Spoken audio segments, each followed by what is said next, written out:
Minutes. Hello, Vetavia community. My name is Hammer. I am here as I am each week to talk with you guys about what's going on with rates and the market and all that good stuff. Today is August 16th, 2023. And this week I am joined with our guest, Scott Valins. Scott, please. First of all, thanks for coming. And second of all, please go ahead and take a minute and tell everyone a little bit about yourself. Yeah, thanks. Good to be back with you here, Hammer. Name is Scott Valins. As Hammer mentioned, I'm a broker owner of a mortgage brokerage called Go Rascal. Non-conventional name. We're based in Brooklyn, New York, headquartered and licensed in 21 states.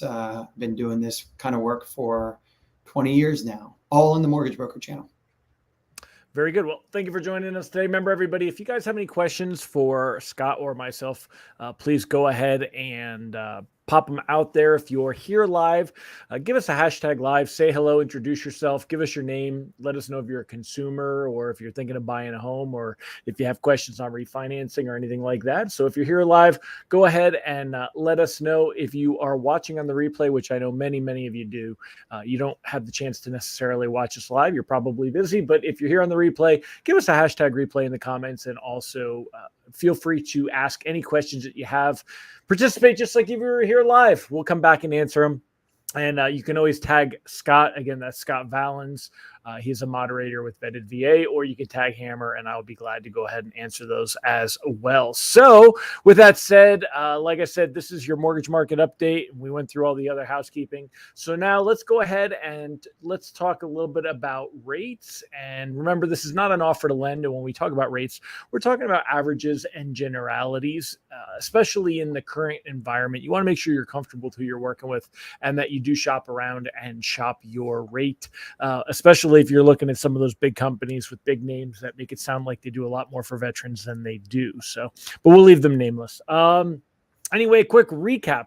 So what has happened to rates since last week? Well, continue to move, or like to say, they kind of creep higher. VA rates are averaging in the high sixes into the sevens. You know, if you're getting a rate quote in the sevens, that is most likely not somebody trying to take advantage of you. That is very much where VA rates are these days. You may find some still in the high sixes if you've got really great credit and depending on your unique situation. But if you have not locked in an interest rate yet, most people, I think, are going to find themselves in those low sevens. For conventional rates, if you're not getting a VA mortgage for some reason and you're using what we call a conventional loan or conventional financing, you're going to find those rates are a little bit higher. They're generally in the mid to high sevens on a single family home or on a owner occupied home if you're going to live there. So if you were looking for an investment property or a second home, those rates are even higher, but you're going to find rates that are in the mid to high sevens. Scott, what are you finding? Does that sound about right for you? Yep, that's pretty much the case. Yeah, actually was on the phone with a veteran earlier this morning, first conversation, and I kind of spitballed the rates and then pulled them up, and it's pretty much the case. Yeah. No points.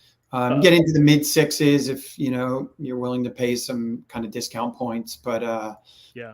That's where we are now, unfortunately. A far cry from where we were forecasting, even myself, where we were forecasting 6 months or 8 months or even a year ago.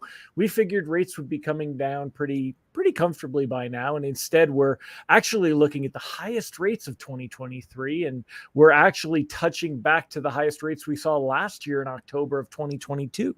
So, well, where does that bring us? What comes next? That's what everybody wants to know. When are rates going to come down, or where are they going to go from here? So let's talk a little bit about what we see going to happen. So as far as economic data and speakers and anything that's really likely to affect rates this week, there's really not much of anything. We've already gotten a couple of different economic reports, like our retail sales data showing that people are out there spending money. And I'm going to talk more about that in a minute, because I don't think the money they're spending is their money. And I'll let that sit for a moment. Everybody can kind of figure out what that cryptic message means. People are out spending money, but it's not their money. And we'll come back and we'll talk about that with Scott. So as far as the forecast, rates are likely to continue to move higher a bit further. I don't think that we've necessarily seen the worst of it yet. I think we do have the ability to see rates creep up a little bit higher, hopefully not too much higher. I think we are close to the end of the rate spectrum, but it's not likely that we do see a lot of improvement, and any improvements we do see are very likely to be small and short-lived. So you don't want to necessarily be waiting to grab better rates right now. It's really not in the cards. Over the next 15 days or so, the next couple of weeks, rates are not likely to improve much from here, and in fact, they could creep higher. That's the pattern that we've seen over the last couple of weeks, and I don't necessarily think that we're done there. The reason that there's not likely too much of a chance of improvement over the next couple of weeks is there's really no strong economic data or jobs data that's going to show that the economy is slowing down and that rates could have an opportunity to come down. Also, I'll show you all some of the pretty graphs and charts and things that we use. There's a certain appetite for what we call mortgage-backed securities. They're the mortgage bonds that are the backbone of the mortgage industry. They're where all the money comes from. And if there's not a huge demand for those, you're not going to see the price go down, because it's very much a supply and demand scenario, that as the demand increases or the supply were to decrease, that's going to drive the price of those bonds up, which is good for mortgage rates. But when it's the opposite, it's bad. Also, over the next few weeks, it's very unlikely that we see rates really improve much between now and this time next month. Let's call it a month from now. The next Fed meeting is on September 19th and 20th, and it ends on the 20th with the Fed policy statement, whether they decide to raise rates again, or they could, of course, in theory, cut rates, which is not even remotely on the table, though. Most likely, we'll see them leave rates alone and take a pause in September like they did in June. But we're going to be looking for some data on September 1st and September 13th. We get some very important jobs data as well as the inflation data. We do have one more inflation report coming this month, the PCE inflation report, but it generally is going to mimic the same data we saw in its cousin, the CPI, the Consumer Price Index report. And it's unlikely that we'll see too much of a move with that PCE report. So that's why I didn't really even talk about it. As far as longer term, if you're out there looking for a home, or if you've bought one and you're thinking, hey, our rate's going to come down and lower my payment anytime soon, it's not likely that we see rates move significantly lower. My definition of significant is at least 0.25%. I don't think we're going to see rates move significantly lower until 2024 sometime. And we can kind of go into the Fed and some stuff about that in the meantime. But what do you think, Scott? What is your take on rates, and where do you think we'll spend the next couple of weeks or the next month? Yeah, I think we're at these levels right now for a reason. The reasons are a little bit cloudy and confusing, but certainly the lower inflation readings aren't doing the job on their own. And the other economic data has been, average to strong. And I think even though like the trends are lower, like the number of jobs added and everything, if you follow the trends on the chart, it's slowing, but it's still growing. Slower growth. I think that's just not quite enough for the Fed to change their rhetoric. Maybe they're done raising, but like you referenced a minute or two ago, we need them to stop raising, and we need to project out sometime in the near future the potential of rate cuts. And I think they might be done raising soon, but I think they're just going to keep them elevated for a lot longer than any of us thought. Yeah, and again, for those of you that may not have the insight into why rates move the way they do and how they all interact, that's what we're here to explain for you. So I'm going to show you a quick chart, and we'll bounce around on a couple of different things here. So the first thing I want to show everybody is the fact that this is the Fed futures chart. So this is how likely that traders believe that we will see Fed movement over the next few meetings. And across the top of this chart, we see the different dates of the different Fed meetings. We have 3 more meetings this year. We have one in September, one in November, one in December. Then we move into 2024. We have a meeting in January, March, May, June, July, September, November, and December. So as you look at these meetings, this is a forecast of where the Fed funds rate will be. Now, the Fed funds rate is kind of the granddaddy of rates. It's really confusing as to why this has such an effect on everything else. It's really the rate that banks lend money to each other in overnight moves, and it's it's kind of, kind of a head scratcher on why that's such a big deal. But without going too deep on it, it really does affect every aspect out there. If you're paying credit card interest, it's going to increase your credit card interest. If you're paying home equity loans, mortgage rates, car loans, all of those rates have gone up, as well as savings rates. In fact, what is, we're gonna Google here and say, what is the average savings account rate? I think mine was at like 4.25. It's funny. This is showing a 0.42, which is not. This is not even close to what the actual interest rate is for a savings account. The average interest rate for a savings account, 5.53% APY. I don't know where they're getting these numbers from. It's here it is. Like, yeah, this is more what we're seeing. Like 5.25, 5.5 for some of these different outlier. SoFi with a 4.5% interest rate. Even my PNC Bank savings account is in the fours. So when you see interest rates for your savings, your CDs, certificates of deposit, all of these things that are as high as they are, you're going to have to see the rates that you're paying that are going to be even higher than that, because it would certainly be awesome if I could get a mortgage and borrow money from the bank at 3.5% and then put it in my savings account and make 4.5% and make 1% on the bank's money. But that's actually how it works on the banking end. What they do is they take the depositor's money in and they may, give a rate of say 4% out on that money. And then they're going to lend it as business loans, as auto loans, as credit cards, maybe if they're into that, as mortgages if they do that, and they're going to be more involved in that end and lending money out that way. Now, most banks, though, and most mortgage lenders, they're not actually lending depositors money directly. What they're lending is money that is sourced through Fannie Mae, Freddie Mac, or Ginnie Mae. So your VA loans, they're in a little bit of a different mortgage-backed security called the Ginnie Mae. But the conventional loans are in Fannie Mae and Freddie Mac, and those are called universal mortgage-backed securities. And what all this gobbledygook I'm talking about means is the fancy charts and graphs that we look at here. And as these mortgage bonds sell for more money, mortgage rates can improve. And as they trade for less money, mortgage rates go up. And what you'll see is, if I change this to a line chart, just to make it pretty clear for us for a moment, we could see that the trend for this line started out back in April and March. This line was much higher. And that means mortgage rates were much lower. And then since then, you could see that we've had, a lot of movement. Sometimes it dips down, mortgage rates go higher, then they get a little bit better for a stretch, then they've gotten higher, then they get a little bit better for a stretch, then they move higher. And that's where we're at right now. But overall, this trend has certainly moved in a downward direction, which is why we've seen mortgage rates move in an upward direction.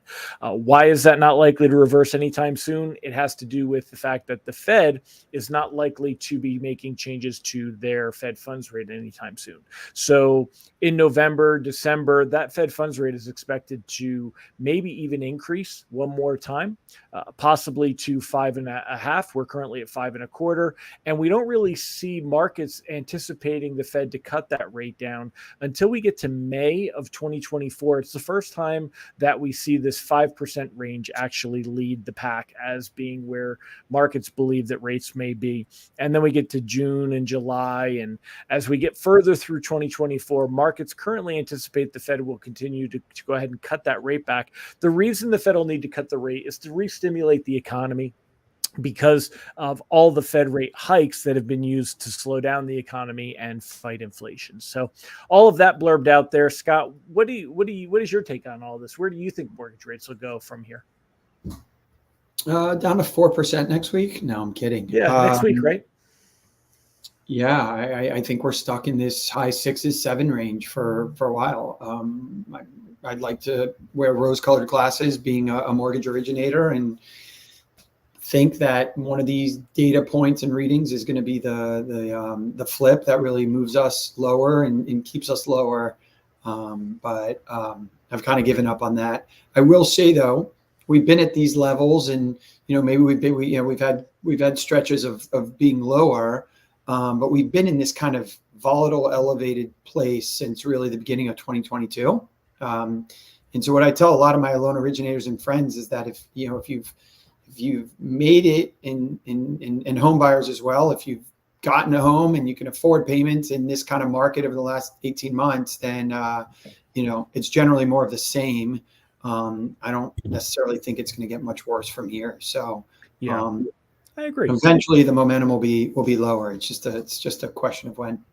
Now, cash flow aside, because laying out more of our money for a housing payment is a bummer, no matter what, whether it's for rent or for a mortgage. Why would somebody want to buy a home now, even with the elevated rates? Well, cost of everything is up, right? Renting a home is not cheap. Hasn't been for maybe many years. I think they call it like the shelter costs, right? In the inflation reading. So that kind of analysis is important. There's obviously other tax benefits to owning a home, and I think even though rates have stayed higher for longer, I think there is always the conversation about where rates need to go for a refinance to make sense, and what those numbers look like. I think are is important and necessary. I think we have to set home buyers up with the idea that the rate they're getting now could be their rate for years. But I think relief will eventually come in refinancing, and especially VA loans with the IRRL, the interest rate reduction loan. Super friendly product, no appraisal, no income check. That opportunity is something to think about and discuss. Right. Absolutely. No, and I agree with you on that. Buying a home now, it certainly may stretch some budgets. People may have to buy a home that they don't love as much. Maybe it doesn't have that extra bedroom. Maybe it doesn't have as big of a yard. Maybe it's, a little less space, whatever it might be. Sometimes we're going to have to make those sacrifices. And, unfortunately, that's just where we're definitely going to see. What are some of the good things, though, with rates being higher? I put some on the screen, some of the home buying advantages that we've noted in the past. What do you think is some of the benefits to buying a home now, even with rates higher? What does that, give a leg up? Yeah, I think some of your notes here are good. Yeah, as rates have moved higher, there's less people in the marketplace. So I think there is a message to homeowners who have been on the sideline for so long. I'm sorry, home buyers, that through the pandemic pop and the inventory disparity have just constantly lost out on property after property after property. And so this certainly puts more people on the sidelines and levels the playing field a bit more with supply and demand. So a hungry homeowner might have a better shot at getting an offer accepted without having to remove, all of their contingencies or, make 1, 2, 3, 4 additional bids above the asking price or the listing price. So I think psychologically, there's a place for anyone who's qualified and who can manage the mortgage payment, to find a home. In some cases, you're seeing homes sit on the market even longer, and you can get an under asking bid accepted. So kind of the silver lining of a higher interest rate environment. What about, do you think we're in a housing bubble, or should somebody buying a home now, should they be afraid that home prices are going to significantly drop from here, and why or why not?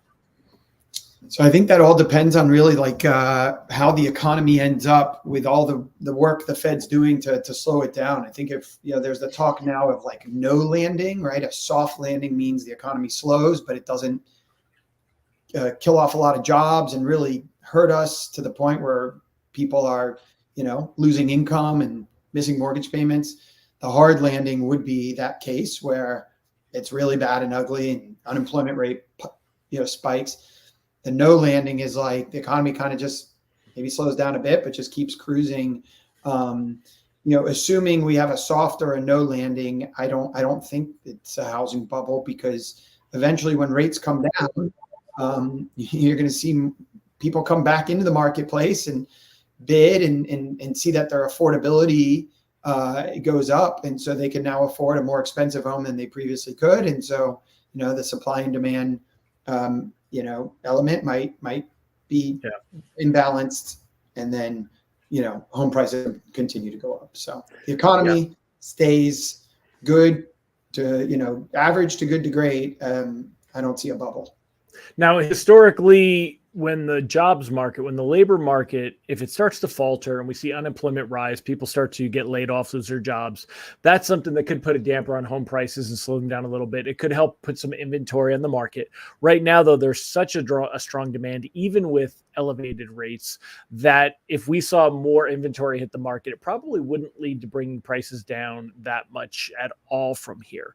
Now, one other thing, though, that I wanted to touch on, and I know that you can have a good conversation with me about this one, is normally I would say that labor market is the only thing that we have to worry about and watch as far as that goes. But this time around, I think that one of the other things we need to worry about is the consumer debt market. And part of the reason that we're experiencing this soft landing, or as you said, maybe even a no landing, the reason people are out there spending money is they're spending money that they don't have. And that means that they're spending money that is consumer debt, most likely going to be on credit cards. And that, the numbers all support that. We've hit over $1 trillion.